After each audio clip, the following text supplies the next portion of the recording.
yo quiero que entiendan ustedes esto. El ser humano siempre ha tratado de buscar a Dios a su forma, no a la forma de Dios, sino a nuestra forma. Entonces, por eso es que las reglas se vuelven importantes para nosotros. ¿Sí ven? Cuando en una iglesia exigen, como que la gente es más juiciosa. Pero usted se da cuenta que Jesucristo nunca quiso eso. Miren lo que nos enseñaba Rancés, y que fue lo mismo que nos enseñó Jimar en el devocional de la mujer pecadora. ¿Qué le dijo Jesucristo? Oye, te he salvado, tienes que servirme.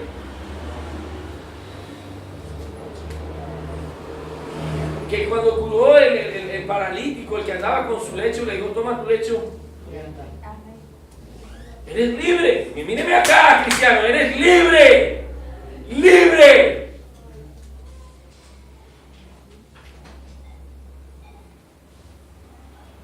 Ese es el problema, hermano, que muchos no entienden la Biblia y les gusta que les den reglas y reglas y reglas y nunca aprenden a amar a Dios. ¿Por qué yo vengo a la iglesia? Escúcheme bien, porque yo necesito a Dios. Y tenemos que entender algo, Jimar, como tú nos enseñabas esta mañana. Dios no nos necesita, Dios nos ama. Yo soy el que necesito de Dios. La iglesia, ¿quién estableció la iglesia? ¿Y por qué? Es porque la necesitamos, hermanos. Dense cuenta que usted antes de ser salvo, a usted le nombraban iglesia. Y si uno iba a la iglesia, iba a ver si podía hacer cola ya para comerse esa hostia ya. Para calmar un poquito el hambre. No, ¿en serio? No, oye, ya está como demorando. ¿Sí o no? No me digan que no. Yo fui religioso por 25 años. ¿Cierto? Entonces, uno iba a la iglesia católica, ¿cierto? ¿Usted fue a la iglesia católica? ¿Usted iba a criticar a los demás? ¿Usted igual a mí? Sí, entonces uno decía, mira la pinta de ese. Y así viene a la iglesia, ¿cierto?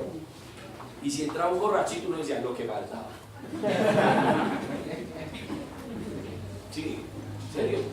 Que uno también, varones, ¿cierto? Que que las muchachas bonitas, ¿sí o no, Capilito? Uno en la iglesia cristiana, entonces los jóvenes dicen, es que no hay una bonita. Pero las andan mirando todas. Ya saben más o menos de qué va a predicar, ¿no? Ok, ¿saben qué me incomodan a mí los fariseos? ¿Y por qué me incomodan a mí? Porque al Señor Jesucristo me incomodaba. Y el fariseísmo empezó como una secta, una buena secta, que querían vivir separados, querían vivir para Dios, querían hacer las cosas bien, querían guardar la palabra. Pero con el tiempo, reglas, mandamientos de hombres, dañó el fariseísmo. Y se volvieron todo eso que ustedes me dijeron, hipócritas, mentirosos. Y hoy vamos a ver eso. Realmente, este mensaje lo he titulado Los fariseos y el necesitado. Porque en una iglesia cristiana hay fariseos, hagan conmigo así. Amén. Amén. Hay fariseos, pero hay necesitados. Y esa es la iglesia. Es la iglesia. La palabra de Dios es hermosa. Usted se da cuenta, hermano. Vamos a estudiar aquí versículo por versículo. El capítulo 3, versículo 1 al 6. Y usted se va a dar cuenta de Dios cómo es de bueno con nosotros. Y cómo nos exhorta el Señor Jesucristo. Ahora, otra cosa que quiero decir acá, que vaya en el mensaje, es que muchos dicen, yo no voy a la iglesia porque en la iglesia hay cantidad de hipócritas. ¿Es verdad? Iglesia. Entre esos hipócritas estoy yo. Nosotros tenemos que aprender, hermano, que en la iglesia hay buenas personas y hay malas personas. Y entre esas malas personas estoy yo. Miren acá, no es bueno, jóvenes, no se van a hacer llamar la atención. ¿Listo, Mateo? No es bueno que usted se crea mejor que los demás. Por más Biblia que usted sepa, hágase humilde.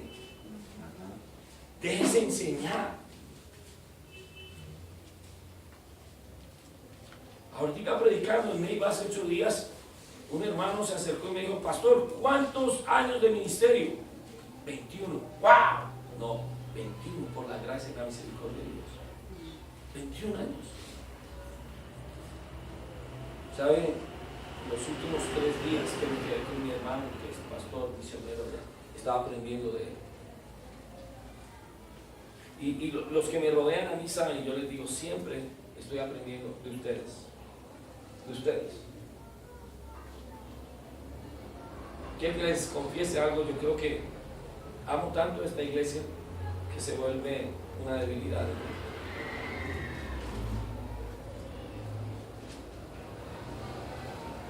Y yo lo que quiero es que Dios sea glorificado. El problema que tenemos nosotros es que nos creemos mejor que los demás. Y manejamos una falsa humildad. Nuestro hermano Julián hace unos domingos nos daba el devocional de la humildad. Y yo decía, todos necesitamos. Pero el problema es que donde estamos, ahí sentaditos, o yo aquí para, nosotros creemos más que los demás. Y esta porción bíblica nos habla exactamente de eso. Amén. Vamos a ver capítulo 3 del Evangelio de Marcos, versículo 1 al 6. Todos conmigo, amén. Dice: otra vez entró Jesús en la sinagoga y había allí un hombre que tenía seca una mano. Y le acechaban para ver si en el día de reposo le sanaría, a fin de poder acusar. Entonces dijo al hombre que tenía la mano seca: levántate y ponte en medio. Y les dijo: es lícito en los días de reposo hacer bien o hacer mal, salvar la vida o quitarla. Pero ellos callaron. Entonces, mirándolos alrededor con enojo e entristecido por la dureza de sus corazones, dijo al hombre: extiende tu mano. Y él la extendió, y la mano le fue restaurada sana. Y salidos los fariseos, tomaron consejo con los herodianos contra él para destruirlo. Aquí vemos, estaba Jesús, amén. Estaba un hombre que tenía la mano seca, ¿cierto? Y estaban los fariseos. Los herodianos ahí eran los que seguían a Herodes, o sea, eran los sirvientes del rey. Pero quiero hablar de Jesús,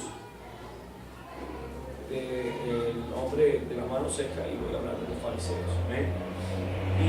Y quiero que usted se dé cuenta algo, hermano, lo importante que es esto. La importancia de congregarse fielmente.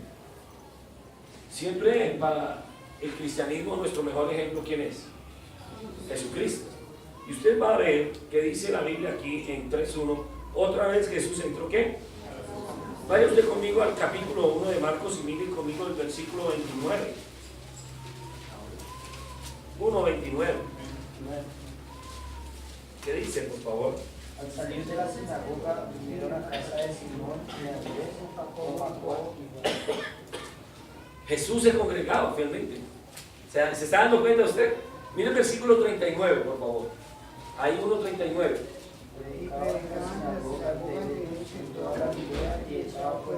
Escúcheme bien, el mejor ejemplo para nosotros congregarnos fielmente es Jesucristo. Y lo que la Biblia nos enseña es que Él iba a las sinagogas. Usted pudiera decir, pero ¿para qué iba? Pues Él predicaba, Él enseñaba, Él daba testimonio y Él iba a lo que iba a la sinagoga. ¿Ya? Pero quiero que usted aprenda algo. Sinagoga realmente no solamente es como una iglesia, digamos, de las 4 paredes. Sinagoga es un centro cultural y religioso para los judíos. Cultural y religioso. Quiere decir que no solamente en la sinagoga ellos iban a orar o a estudiar la ley y los profetas. Ellos también iban a hacer negocios, ¿sabían ustedes? ¿Usted se acuerda cuando el Señor Jesucristo entró al templo y dijo que han hecho de la casa de mi padre una cueva de ladrones? Ok.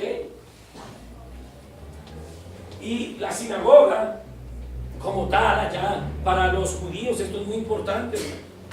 Aquí en Bogotá, en la 11,85, hay una tremenda, casi ni se ve, y es bien linda. Porque, escúchenme bien, lo que tienen los judíos es que ellos sí invierten el dinero en Dios. Nosotros no. Nosotros estamos como el libro de Ageo. Nuestras casas bien bonitas y artesonadas, pero la casa de Dios no nos importa.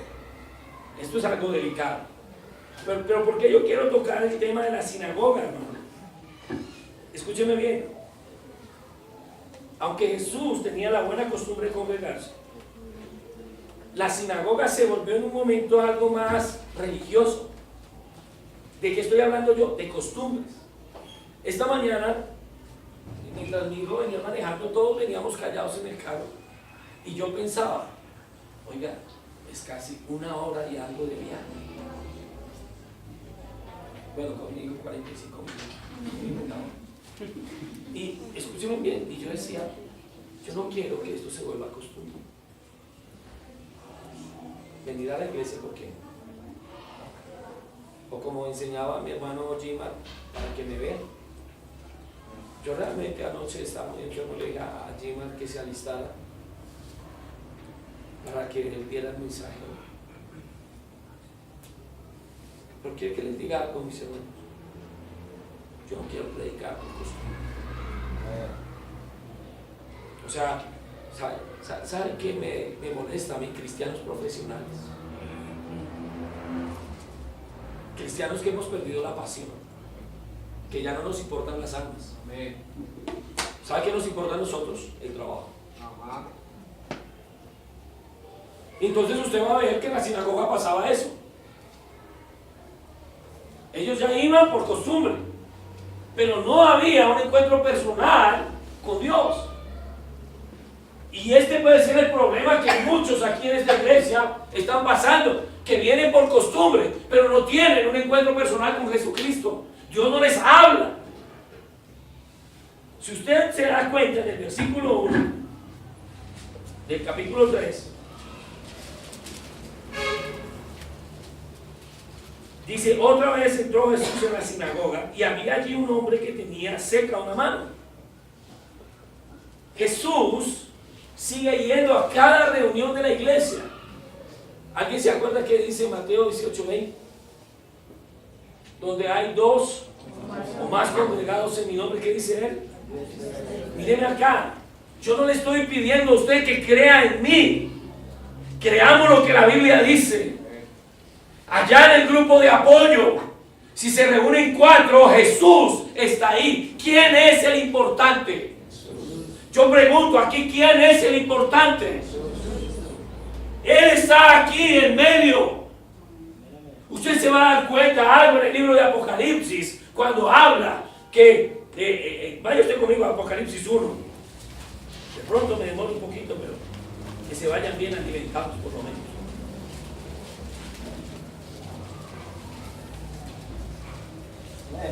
Bueno.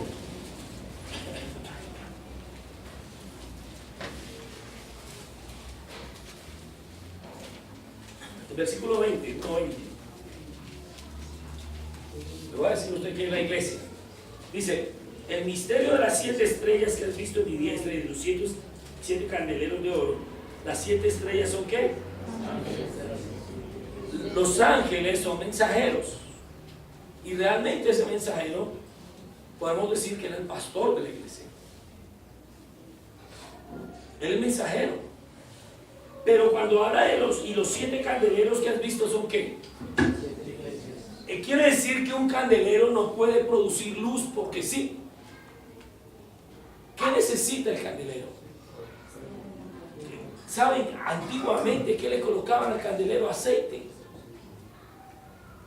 ¿Qué es el aceite en la tipificación de la palabra de Dios?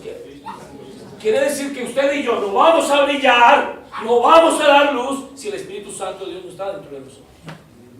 ¿Están conmigo? No es una luz propia. Por favor. Miren, yo he ido, hermano, a partes donde veo esos candeleros hermosos, lindos, hermano. Sobre todo esos que representan el candelero del templo. De sus 7 brazos bien bonitos, hermano, pero no tienen luz.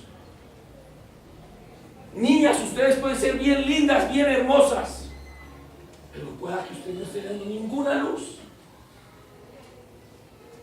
Hermanos, usted puede venir muy bien vestido a esta iglesia, Usted puede saber mucho de Biblia, puede haber pasado por muchas iglesias, pero si usted no tiene el Espíritu Santo de Dios, usted no va a dar la luz.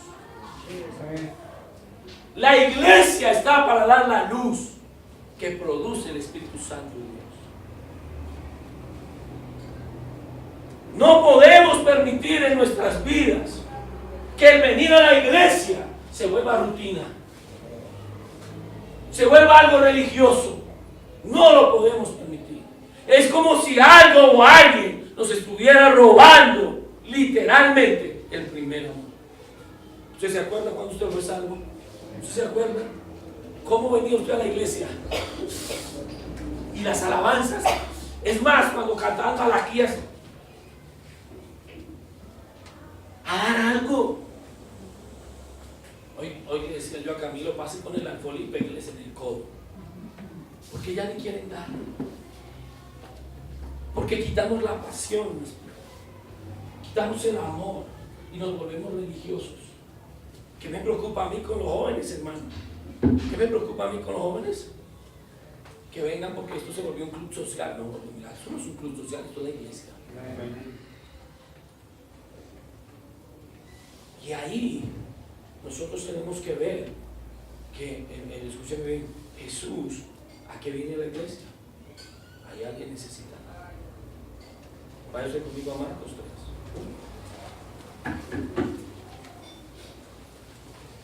Él sigue viniendo a cada reunión de la iglesia. Jesús siempre está presente, no por las cuatro paredes, no porque esto sea feo o sea bonito.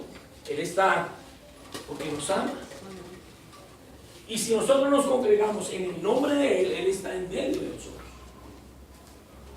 Yo les di a ustedes el testimonio de este misionero en la India, que nosotros estábamos orando para poder comprar o alquilar una casa allá en Cali. Cuando este hombre llegó y dijo, reuní más de 2,000 personas. ¿Saben qué era el púlpito de él? Un pedazo de árbol. Y al hombre tuvieron que colocarle unas ramas porque el sol le estaba apoyando la cabeza. Y la gente donde se reunía en pleno desierto. A 40 y algo de grados centígrados. Entonces, tenemos que pensar bien cómo va nuestra vida cristiana. Porque Jesús viene.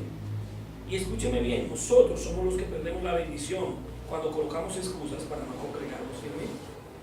Somos nosotros los que perdemos la bendición. Somos nosotros, amén. O sea, si usted no viene, o yo no vengo a la iglesia, y ese día justo vieron el mensaje que nosotros necesitábamos. ¿Usted no le pasa que usted llega a veces perdido a la iglesia? Oiga, ¿y qué tanto tiempo sin verle? Y sí, uno se siente como que lo hacen a un lado. Pero la culpa no es de la gente, la culpa es mía.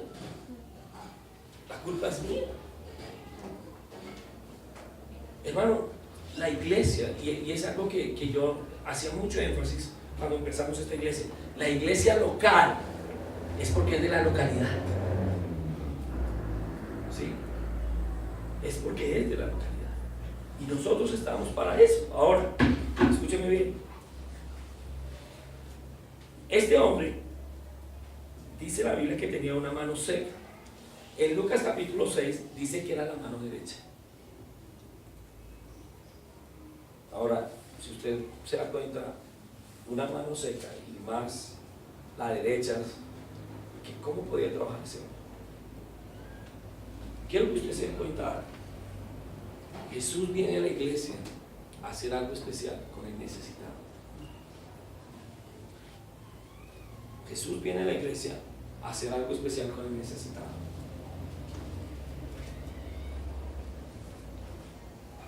¿Quién es el necesitado? Yo. Simán decía esta mañana que cuando Jesús entró a la casa del fariseo, el fariseo nunca le dijo, perdóname, o yo te atiendo, ¿no? Él quería ganar fama. ¿Sí? Nunca le pidió a Jesús nada. Entonces, esa posición es la que nos puede ayudar a analizar hoy por qué vienes a la iglesia. ¿Por qué te congregas? ¿Jesús quiere bendecirte? ¿Jesús quiere hacer algo especial en tu vida? Pero muchas veces nosotros no somos los necesitados. Nosotros no somos los necesitados. Dice en versículo 2: y le acechaban para ver si en el día de reposo le sanaría. ¿A quién?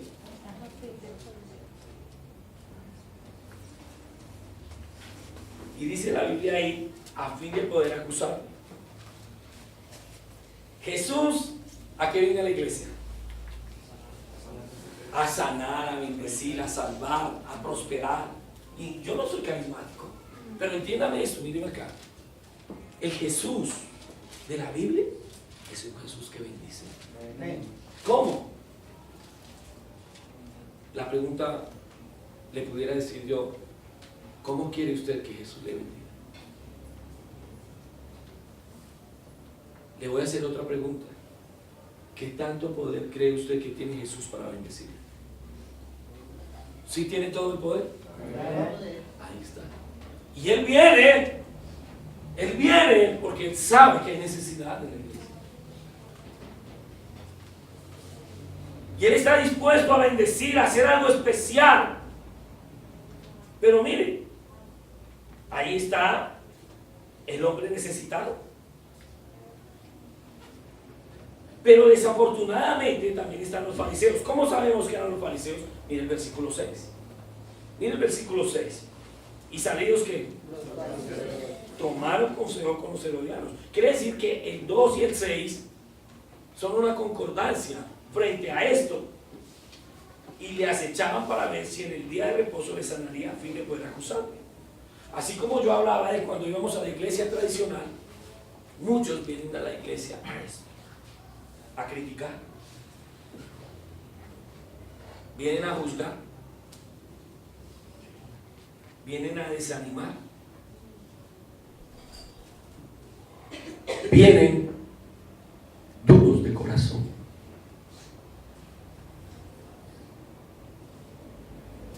Vienen necios. Vienen a ver qué hace Jesús en los demás, porque ellos no necesitan a Jesús. Y esto duele cuando les voy a decir esto, hermanos. Siempre que la palabra de Dios es predicada, escúcheme bien, iglesia, tenemos que tomar decisiones. Siempre que la palabra de Dios es predicada, tenemos que tomar decisiones. El quedarse sentado es una decisión. El no pasar al altar es una decisión. Quiere decir que usted allá puede estar diciendo que Jesús haga eso en los demás. Yo no lo necesito. Esa es la actitud de los fariseos. Esa es la actitud. En el versículo 3,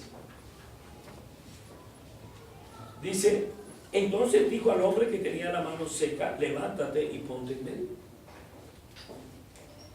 Vamos a hablar con los necesitados de este día. Yo soy uno de los necesitados. ¿Qué me aterra esto? Jesús llega a la sinagoga y hay alguien necesitado, pero usted va a ver que ¿qué hace Jesús? ¿A quién le habla? ¿A quién le habló primero? Al necesitado. Directamente. Es que es algo contundente. Jesús no anda con rodeos. Muchos de los que estamos aquí en esta mañana podemos estar pensando: ¿yo por qué voy a la iglesia? A mí a veces me aburre ir a la iglesia. Y le voy a decir por qué pasa. Porque usted está cayendo en el fariseísmo. Porque usted ya no viene a adorar a la persona correcta. Porque usted ha bajado su mirada de Cristo y la ha puesto en los hombres. Cuando digo en los hombres, estoy hablando de los seres humanos, que no somos nada. Entonces es ahí cuando nos desanimamos. Porque mi motivación para seguir adelante siempre debe ser Dios. No es que yo soy amigo del pastor, no es que yo en la iglesia la paso chévere.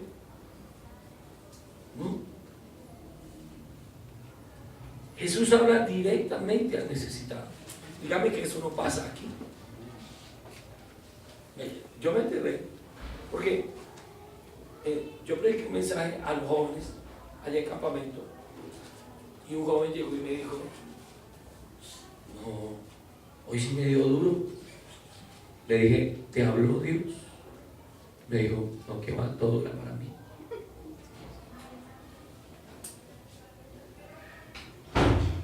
Mira, le digo, piense usted en esto. El libro de Malaquías dice que esta es la mesa del Señor. Quiero que usted piense algo en esta mañana.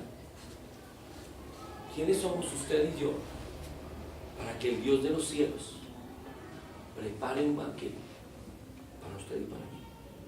Únicamente por lo siguiente, porque tenemos hambre. ¿Qué hace el que no tiene hambre?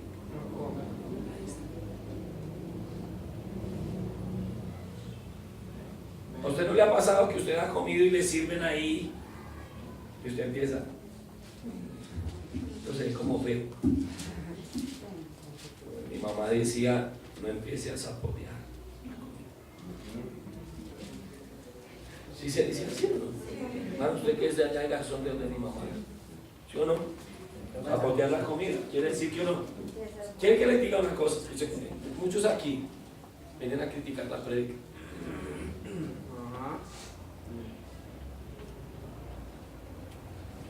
Es que a mí no me parece. Bueno, doctor.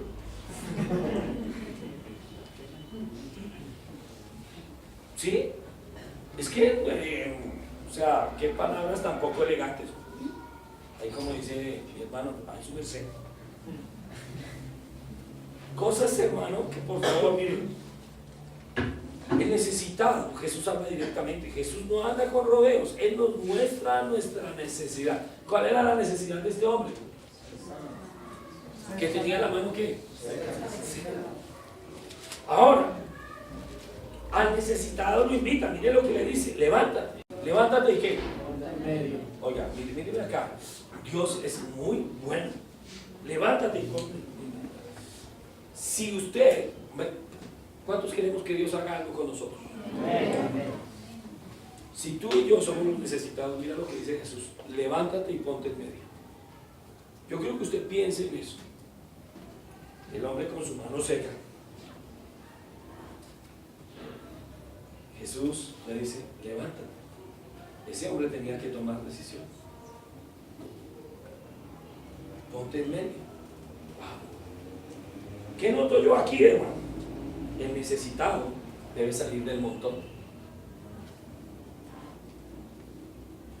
No puede ser como los demás. O sea, yo no soy cristiano porque mi esposa es cristiana.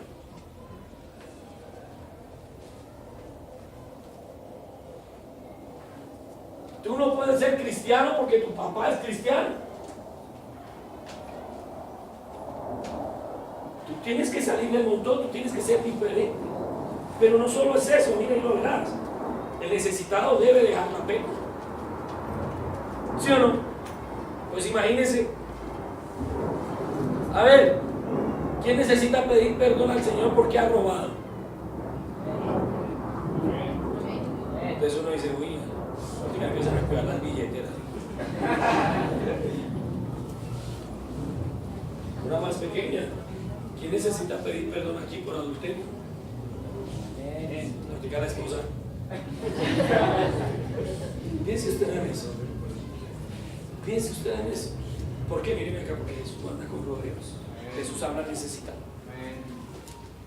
Cuando le dice levántate y ponte en medio, dice: wow, si yo soy el necesitado, ¿qué pasa la mayoría de veces en la iglesia? ¿Sabe qué está pasando? Que nosotros, a los que invitamos a tomar decisiones, miren,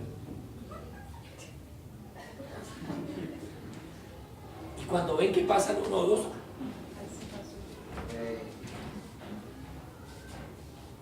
da pena.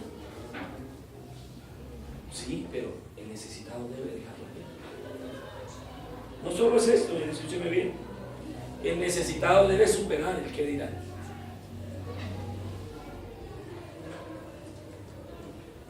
Hay predicaciones que nos llevan a dudar de nuestra salvación. ¿Es así o no?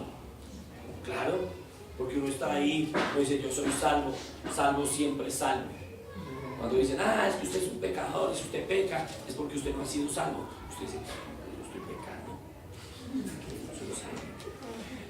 ¿Sí? Entonces, bueno, cerremos los ojos, vamos a orar. ¿Quién necesita a Jesús como su Salvador para que le perdone su pecado? ¿Qué dirán? 5 años viniendo a la iglesia y otra vez a hacer la oración de fe. Eso pasa, ¿sí o no? Pasa o no pasa. Hermano, y escúcheme bien, muchos dejan de tomar decisiones por el miedo al que dirán. Muchos viven pensando en eso. Este muchacho, yo quiero que usted se fije en eso, pero mire, escuche bien. El necesitado tiene que orar por fe. Porque a Jesús, ¿a quién le habló? A él.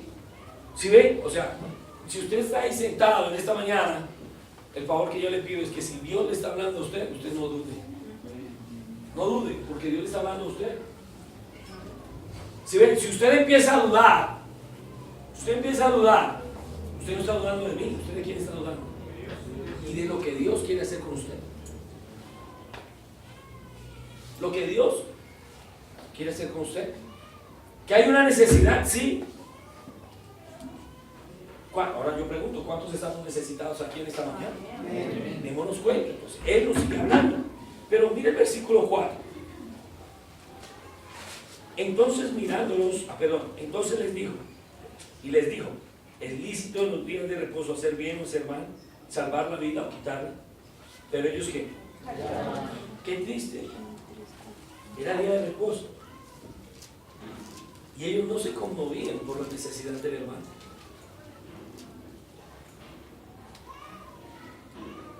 Es triste el pensar esto. ¿Para qué era el día de reposo, hermano? ¿Alguien me puede decir algo en la Biblia? ¿Alguien se acuerda para qué es el día de reposo? La palabra lo dice. Qué inteligente es este, ¿no? ¿El día de reposo para qué era? Y esto es algo, miren acá, doctrinalmente que no entienden los adventistas. Porque era para no trabajar. Lo que pasa es que los judíos lo tomaron ya para ir a la sinagoga. Pero el día de reposo fue hecho para reposar. ¿De qué reposaban? De sus obras. ¿A quién representa el día de reposo? A nuestro Señor Jesucristo. Que los que lo hemos aceptado como nuestro Señor y Salvador, ¿de qué reposamos? De nuestras obras. Ahí estaba el Señor del día de reposo, pero su religiosidad no dejaba que ellos lo admiraran. Ellos querían poner reglas. La regla que nos da Levítico es que únicamente podían atender a un enfermo si estaba enfermo de muerte. Y muchos de nosotros minorizamos las necesidades de nuestros hermanos. Muchos de nosotros somos así. Qué peor, hermano, la actitud de estar Jesús en medio de nosotros y nosotros no ser conscientes de la presencia de Él. Quiere decir que esto debiera cambiar nuestra forma de cantar las alabanzas. Amén. Amén. Claro. Miren, yo entiendo, aquí muchos están luchando con el sueño. Ahorita me miran y me les desaparezco y vuelvo. Yo sé. Hermano, escúcheme bien. Usted tiene que luchar ahí por lo que Dios tiene para usted. Sí, amén. Amén. Si fuera por mí, compraba una pistolita de agua para que usted no se pierda la bendición. Pero le pregunto, ¿de quién es la decisión de dormirse? ¿A usted no le ha pasado que usted va a algún sitio y usted se esfuerza por no dormirse? Y usted...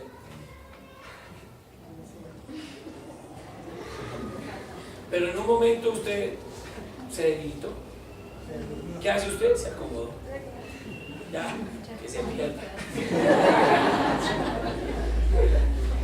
¿Es así o no? Yo les he dicho, y ya molestamos por hacer. A veces yo miro como si me fueran a atacar. Porque empiezan como.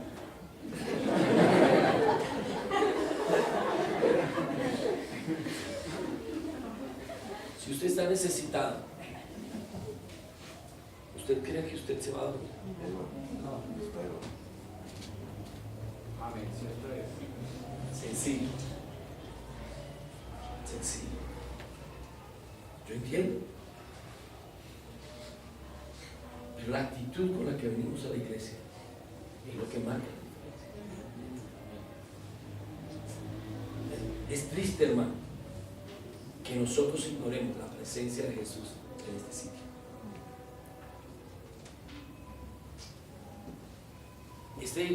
Esta iglesia, hermano, este lugar, no lo embellecemos nosotros. ¿Usted sabe quién lo embellece? Él. Yo no puedo creer, créanme, no puedo creer que yo aquí en la iglesia sepa que Jesús está allá. Y que yo empiece.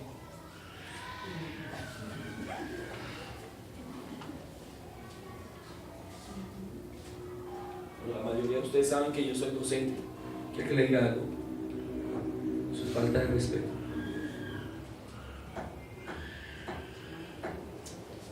Hagan conmigo, amén. ¿Cierto? Pero yo soy un hombre que de Jesús.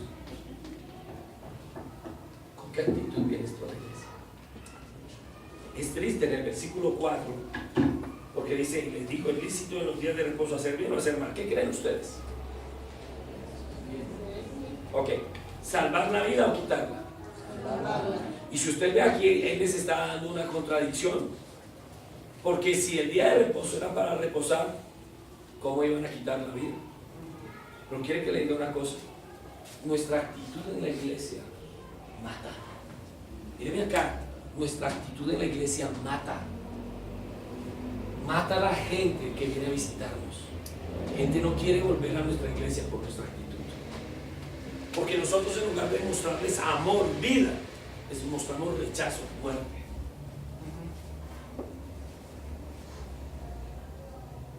Y usted va a ver tremendo esto. ¿Por qué ellos callaban?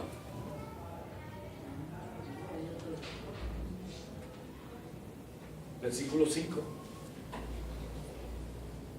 Entonces, mirándolos alrededor con enojo e entristecido, ¿por qué? Dijo al hombre, extiende tu mano, y él la extendió y la mano fue restaurada. Sí, Jesús se molesta. Alguien me dijo ayer, me preguntaron cuál era el versículo de Jesús lloró. Y Daniel dijo, sí, pastor, pero ¿por qué lloró? En Juan 11, ¿por qué lloró Jesús? Bueno, yo le dije, lloró por dos cosas. La primera, porque él vio el dolor que tenía la familia de Lázaro. Pero segundo, Jesús lloró por la incredulidad de los que estaban ahí, porque él ya les había dicho, el que cree en mí, aunque esté muerto. Escúcheme bien, a Jesús le molestan los fariseos. Le molestan los fariseos. Y es tremendo. Mire usted conmigo Mateo 23. ¿Qué características tienen los fariseos? ¿Qué características tienen los fariseos? Sería bueno que usted leyera todo este versículo, pero yo voy a leer todo este capítulo, pero yo solamente le voy a leer unos versículos. Miren lo que dice el versículo 1, 23:1. ¿Están conmigo? Amén. Entonces habló Jesús a la gente y a sus discípulos diciendo: en la cátedra de Moisés se sientan los escribas y los fariseos. Así que todo lo que os digan que guardéis, guardadlo y hacedlo. Mas no hagáis conforme a sus obras, porque dice, qué buena característica. Ellos dicen y no hacen. Porque atan cargas pesadas y difíciles de llevar y las ponen sobre los hombros de los hombres, pero ellos ¿qué? Antes hacen todas sus obras para ser vistos por los hombres, pues ensanchan sus filacterias y extienden sus flecos de sus manos. Llaman los primeros asientos en las sinagogas, las primeras sillas en las sinagogas, y las salutaciones en las plazas, y que los llamen ¿qué? Pero quiero que usted vaya conmigo, versículo 13. Mas ay de vosotros, escribas y fariseos, hipócritas, porque cerráis el reino de los cielos delante de los hombres, pues ni entráis vosotros, ni dejáis entrar a los que están entrando. Ay de vosotros, escribas y fariseos, hipócritas, porque devoráis las casas de las viudas, y como pretexto hacéis largas oraciones, por esto recibiréis mayor condenación. Ay de vosotros, escribas y fariseos, hipócritas, porque recorréis mar y tierra para hacer el prosélito, y una vez hecho le hacéis 2 veces más hijo del infierno que vosotros. Ay de vosotros, guías ciegos, que decís, si alguno jura por el templo es nada, pero si alguno jura por el oro del templo es deudor. Quiero que le diga una cosa, una característica grande que Jesucristo resalta en este último versículo de los fariseos: siempre le dan más importancia a lo material que a lo espiritual. Siempre le van a dar más importancia. ¿Y qué pasa? Escúcheme bien. Mientras ellos están en esa condición, al necesitado le dicen: extiende tu mano, reconoce tu necesidad. El necesitado, ¿qué hizo? ¿Y qué pasó? Si tú quieres un milagro en tu vida, mírame acá, sé obediente a Dios. Sé obediente a Dios. ¿Saben por qué muchos de nosotros sufrimos como sufrimos? Porque no obedecemos a Dios. Porque nos volvemos fariseos y dejamos de ser necesitados. Y Dios nos guarde, hermano. Que cada uno de nosotros venga a la iglesia con la necesidad grande, primero, de alabarlo, de glorificarlo a Él. Segundo, de depender de Él y que Él nos hable y nos dirija a través de su palabra. A eso venimos a la iglesia. Este hombre extendió su mano, ok, su mano fue restaurada. Y escúcheme bien, yo quiero decirle algo. Ese necesitado, yo no creo que él fuera sabiendo que Jesús lo iba a sanar. Si este era un hombre que iba a la sinagoga y tenía su mano seca, yo quiero que usted piense en cómo lo trataban los fariseos. ¿Se burlarían de él? Yo creo que sí. ¿Lo juzgarían? Yo creo que sí. ¿Lo humillarían? Yo creo que sí. Mírenme acá, hermano, por favor, que esa no sea su actitud. Que usted no juzgue a la gente, que usted no humille a la gente, que usted no se burle de la gente. Le voy a decir por qué. Porque usted y yo somos gente.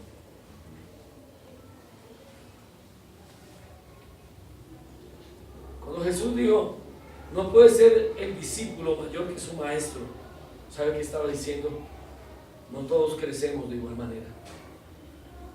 No todos tenemos el mismo crecimiento. Hay personas que las cosas de Dios, hay otros que no. Pero nosotros no estamos para juzgar. El necesitado fue y estaba en el lugar correcto, encontró a la persona correcta, pero mírenme acá, recibió el milagro correcto. Amén. ¿Por qué? Porque Jesús sabía de que tenía necesidad. Les vuelvo a decir, hermanos, que si Jesús hubiera sacado 500 denarios y se los hubiera dado a ese hombre de la mano seca, ¿qué hubiera pasado? ¿Seguía con el problema? Mírenme acá. Muchos de los que están aquí sentados creemos que nosotros lo que necesitamos es plata. No es eso. Nosotros necesitamos a Jesús. Amén. El necesitado soy yo. El de la mano seca soy yo. Lo único que Él quiere es que yo lo obedezca. Que se van a burlar. Hermano, esos que se burlan no pueden hacer nada por Jesús. Jesús. Jesús hizo algo que cambió la vida de ese necesitado. Yo quiero que usted piense ahora, con todo lo que este necesitado luchó, pero extender su mano, ver el milagro, cómo cambió la vida de ese hombre. Ese que no podía trabajar, ese que de pronto vivía dependiendo de otras personas, este que se burlaban, este que humillaban, ¿qué posición llegó a ocupar ahora?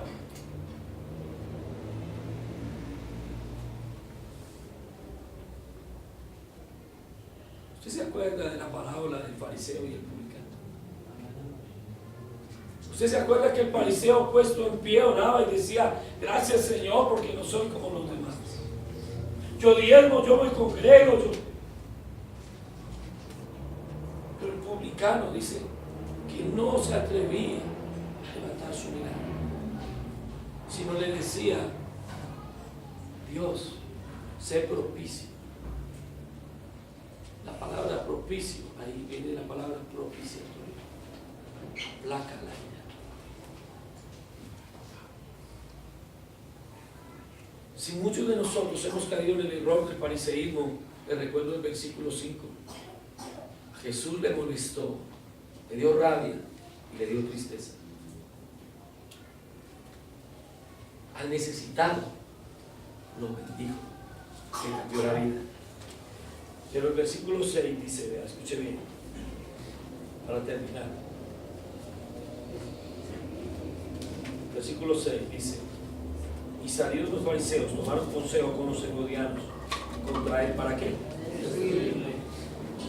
¿Quiere que le diga que a ellos no les importa la gente necesitada? Ni importan los milagros que hace Jesús. A ellos les importa es que ellos estén bien.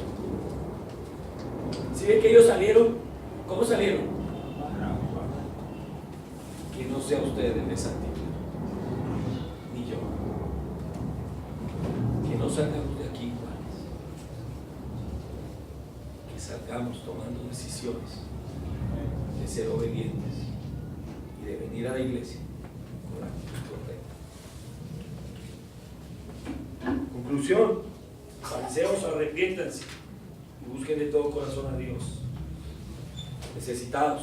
¿Cuántos necesitados hay aquí? Aceptemos la invitación de Dios. Cierre sus ojos.